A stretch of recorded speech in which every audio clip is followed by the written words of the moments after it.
HelpMeWithStats.com was used to create this tutorial that can help us understand how the variance of the difference of the means distribution is equal to the sum of the variances of the two mean distributions.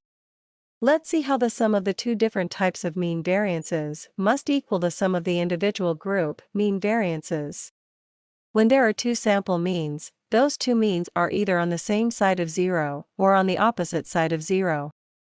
In this example, our first distribution is the California distribution and the second distribution is the USA distribution. When means are on the same side of zero, the mean variance is the square of the difference between the California estimated standard error and the USA estimated standard error. When means are on the opposite side of zero, the mean variance is the square of the sum of the California estimated standard error and the USA estimated standard error. Let's remember the notation for the variance of the difference of the means. Note that M1 and M2 indicate the general form.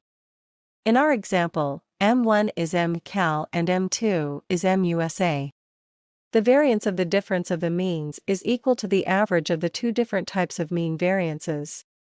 When the means are on the same side of zero, the variance of the mean difference is the square of the difference between the estimated standard error of the two groups. When the means are on the opposite side of zero, the variance of the mean difference is the square of the sum of the estimated standard error of the two groups. This average of the two different mean variances can be expanded. We're expanding each of the squares so that we can regroup similar terms and simplify the equation. Here are two terms that are similar products of both estimated standard errors. On the left, we have minus 2 of the products, and on the right we have plus 2 of the products. These terms will cancel each other out. Let's see what that does to our equation. Here, we've cancelled out the minus and plus product terms that offset each other. Now let's group the similar estimated standard errors of the California mean. These two terms will add up to two estimated standard errors of the California mean. Now let's group the similar estimated standard errors of the USA mean.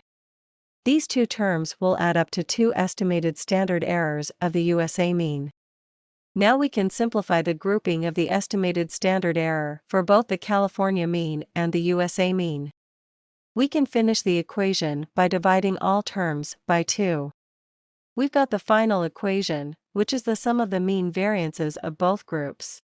For more help with statistics, HelpMeWithStats.com is a free website that has more than 70 tutorials, as videos, or as self-paced slideshows. You can also learn how to conduct more than 60 statistical analyses by watching videos that show complete solutions, or by working through an unlimited number of examples using the step-by-step problem solvers. Finally, you can access a comprehensive stats textbook with more than 685 review questions. Thanks for watching. If you find these resources valuable, please share with your friends, teachers, and professors.